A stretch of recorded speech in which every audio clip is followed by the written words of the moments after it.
इनके लबे रंगी की निछावर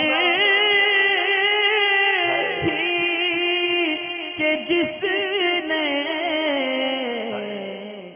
दहेज के बारे में एक ख़ास मसला है जो अक्सर लोगों में सुना भी जाता है।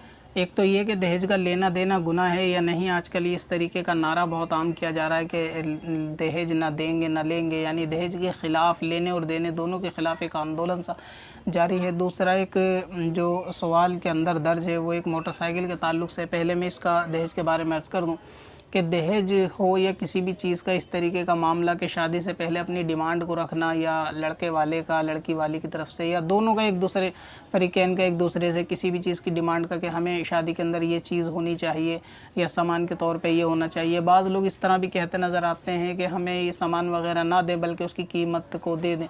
तो इस तरह का मुतालबा करना सामान का या दहेज की, जिसको मांग कहते हैं, दहेज की मांग करना, ये शरीयत में नाजायज़ और हराम है। मगर इसका एक दूसरा पहलू है कि अगर कोई किसी तरीके का माल तलब नहीं किया गया, कोई डिमांड अपनी तरफ से नहीं रखी गई और सामने वाला यानी लड़की वालों की तरफ से अपनी बेटी को खुशी में कोई तोहफे के तौर पर या दहेज के नाम पर कोई दूसरी चीज़ अगर ये लड़की वाले ख़ुद देंगे तो उसका लेना और उसका देना दोनों जायज़ है। बल्कि दहेज का देना हुज़ूर अलैहिस्सलाम से साबित है, तो दहेज का देना सुन्नत है और दहेज का मांगना और लेना हराम है। तो ऐसा नहीं कहा जा सकता कि दहेज का लेना और देना दोनों गुनाह है कि देने वाले लेने वाले को बढ़ावा करते हैं, ऐसा नहीं है। दूसरी बात, एक चीज़ ये है कि अगर कोई बाप या कोई शख्स किसी दूसरे यानी अपनी बेटी को या किसी को तोहफ़ा देता है तो इसमें सामने वाले का हक़ नहीं है कि वो उस तोहफ़े से रोक सके। अब जब नया एक रिश्ता होता है, नई शादी होती है, एक नया घर बसता है, तो उस घर गृहस्थी के सामान को मद्देनज़र रखते हुए लोग इस तरीके का लड़की वाले दहेज का इंतज़ाम करते हैं। तो अपनी तरफ से अगर डिमांड नहीं की जाए, वो लोग अपनी खुशी से अपनी बेटी को तोहफ़े में या दहेज के तौर पर देंगे, तो इसमें किसी तरीके की कोई शरई ख़राबी नहीं।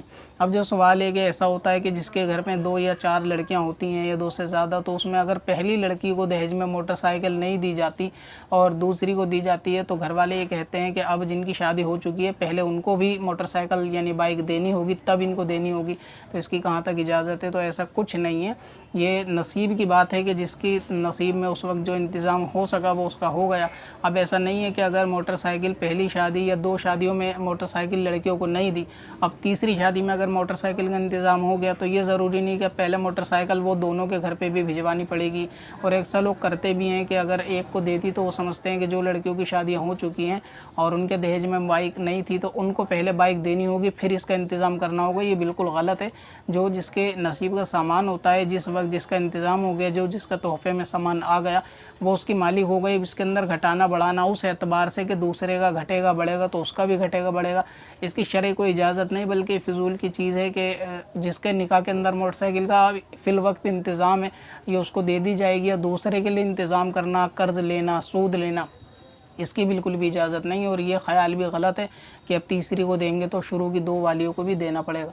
हाँ, अगर कोई ऐसे माँ बाप हैं जो अपनी खुशी से ऐसा इंतज़ाम कर सकते हैं, उन पे बोझ नहीं होगा कि अब ये छोटी की शादी करते वक्त जिनकी बड़ों की शादी पहले हो चुकी है उनको अपनी खुशी से अगर देना चाहेंगे तो उसमें किसी तरीके की कोई कराहत नहीं है। लेकिन ये कि उसमें कोई कर्ज़ या सूद वगैरह ना लिया जाए, ना इस चीज़ को देने को लाजिम समझा जाए। पत्थर में हसन लाले पुरनवार